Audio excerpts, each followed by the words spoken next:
Mayong buntag no, in behalf sa Paglaom Online Ministry nga team, among ipaabot sa inyuha ang usa ka malipayon o puno nga panalangin nga New Year 2024. Ang Ginoo uban kanato nini nga bag-o nga journey nato nga gihatag sa Ginoo sa ato ang kinabuhi. And sa gihapon, ako si Pastor John in Carges, o nagapasalamat ko ninyo sa inyong kanunay nga pag-support nini nga buluhaton sa Ginoo. Salamat kayo sa tanang klaseng support ninyong gipakita no, sa tanang nagpray nini nga buluhaton, sa tanang naga-share sa itong mga videos, sa tanang nagahatag sa ilang mga reactions. And thank you sa tanang mga feedbacks nga as in a bless kay ko no, sa inyong mga testimonies nga unsa ni nga ministry gigamit sa Ginoo sa pagdasig ninyo, sa tabang sa inyong spiritual life. Dako na kay ng kalipay in town sa amo ano. And sa gihapon nini nga tuig atong padayunon ato ang daily nga devotional. And if you have your Bibles, please get your Bible and your ballpen and notebooks. Atong pagatun-an nining buntaga ang isa sa mga sinulat ni Apostle Paul arita sa Book of Colossians chapter 1 verse 3 no, akong basahon. We always thank God the Father of our Lord Jesus Christ when we pray for you. Ang Ginoo magapanalangin sa iyahang mga pulong. Now, naabot ba sa point sa imong life nga nag-question ka sa imong identity ba? Naka-question ka sa imong salvation, anak ba gyud ko sa Ginoo? Napasaylo na ba gyud ako mga sala? Naka-question ba ka kung saman nadungog ba sa Ginoo ako mga pag-ampo no? You know, kung naabot ka ng point sa imong life no, wala ka nag-inusara tungod kay ang reality, I think tanang Christians niabot ang point kana bang mura kag di man siguro ino na to nga totally nag-doubt gyud ka sa imong salvation. Sometimes it is just an act of frustration, emotional kaita na siguro'y mga prayers nga wala gyud gi-answer, na mga challenges and trials na abot sa tong life unya murabag bugat kayo para nimo, emotional kay kastanan. So ang imuhang respond is mura kag nang luod gamay sa Ginoo ba. Imong pagpangluod giagi nimo sa isa ka klase sa pangutana no.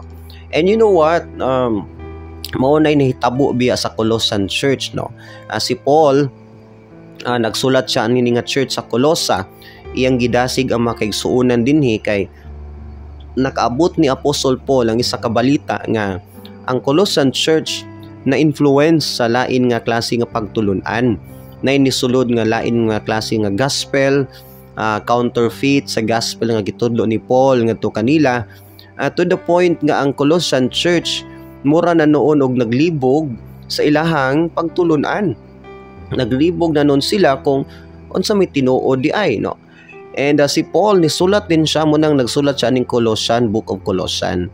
And makita na to sa verse nga tong gibasa kaganiingon si Paul, we always thank God the Father of our Lord Jesus Christ. Ingon din siya, when we pray for you. So gipasabot ni Paul nga nagpray biya migmaayo ninyo nga magpabilin mong lig-on, dili mo madala sa strange nga mga doctrines, sa mga teachings nga inyong gitun-an diha kay Jesus Christ, firm na gyud na, dili na gyud na mausab. And you know what, ayog sugot nga dula-dulaan ni Satan ang imuhang faith, ang imuhang emotion no. Kana bang libog-libogon kaniya kung anak ba gyud ka sa Ginoo or dili no. Well, it's a form of challenge lang gyapon siguro pod sa imong life kung yes tinuod no. Why not nga i-check nimo, i-double check nimo gyud kung tinuod ba gyud kang anak sa Ginoo dili. And naay mga butang nga gusto na kong i-secure nimo ni una gyud sa imong understanding ug sa imong life, kay once ma-secure nimo ni siya, maghatag nimo nig stability, maghatag nimo nig strong nga ground foundation nga dili ka basta-basta matintal sa pagduha-duha sa imong salvation. Una sa tanan, i-secure gyud ang imong understanding sa gospel. Ingon biyang Romans 1:16 nga for the gospel is the power of God unto salvation Ang gospel mo ay power sa Ginoo para maluwas ka. Wala nay lain, wala may laing gospel gitudlo sa Bible, no. So unsa man dining gospel, as long as nakasabot ka niini, well, tuuhin ni siya ug ayo na pagduha-duha, no. Well, ang gospel ni Jesus Christ mo ni ang message sa iyang kamatayon, paglubong ug pagkabanhaw, no. Si Jesus Christ ang gipadala sa Father nato. Siya ang nibayad sa tanan natong mga sala aron dili nata i-punished or obligado nga mobayad sa atong sala dito sa linaw nga kalayo. Si Christ ang gipadala nga bayad sa atong mga sala. So sa unsang pamaagi, no, ang pagkamatay ni Christ sa cross equivalent to actually sa atong eternal punishment dito sa cross. Namatay siya sa cross, iyang gibayaran imong sala. Gilubong siya, it means iyang gidala sa lubnganan ang imong mga sala. And then nabanhaw siya, meaning iyang gibilin ang atong mga sala dito sa lubnganan, no. Nabanhaw siya sa bag-o niya nga body, bag-o niya nga life. So meaning to say, na-conquer, gipildi ni Jesus Christ ang kamatayon ug ang mga sala. Dili ni makapugong sa atong Ginoong Jesus. Usa siya ka Dios, no, dili siya tao lamang. Tungod kay walay tao nga makabanhaw sa iyang kaugalingon gikan sa lubnganan. Walay tao nga makabayad sa sala sa ubang tao, no. Dios lang ang pwedeng mohimo niana. Og walay tao pod nga tawgong manluluwas, kay ingon ang Bible nga usa lang ang manluluwas, ang Dios. So si Jesus Christ na siya tao nga lawas, pero usa siya ka Dios gihapon, no.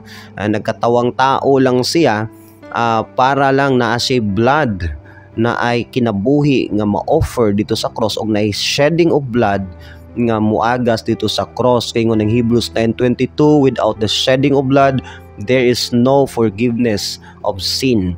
Mo na nga si Jesus Christ namatay iyang lawas dito sa cross, ang iyang tawhanon nga lawas, pero buhi siya isip usa ka Dios ug nabanhaw siya gikan sa lubnganan uban ang bag-o niya nga lawas na. So hinumduman lang gyud nimo ni, imo bang gituuhan si Jesus Christ sa imong life nga siya lang imong savior? There nabay times sa imong kinabuhi sa una or bisan bag-o lang, no, nga inihinulsol ka sa imong sala, mingon ka, Lord, pasaylo ako sa akong sala, dili day ko Ginoo makaluwas sa akong kaugalingon. And Lord, yes Lord, tuuhan ti ka Ginoo nga ikaw lang gid akong savior, wala nay lain pa. Muning ingon ang John 3:16, for God so loved the world that He gave. Gitagaan kag savior, ang gihatag nga savior mao si Jesus Christ. Diba? So imong i-receive si Christ kay gihatag man siya nimo, imo siyang i-receive. And how will you receive the Lord Jesus Christ? Ang Bible nag-ingon, you can receive the Lord Jesus Christ by faith. May John 3:16, whosoever believes in Him. Dili di automatic tanang tao pod luwas or anak sa Dios na mapasaylo ilang sala. Ingon man ang Bible, whosoever believes. Munang imo na lang dawaton ang finished work ni Christ. Wala na kay dugang diha, no. Kay full ang payment ni Christ dito sa cross. Wala siya gibilin nga gamay nga utang. Full iyang payment dito sa cross. So ang part nimo is ang pag-receive na lang sa human ng gibayaran.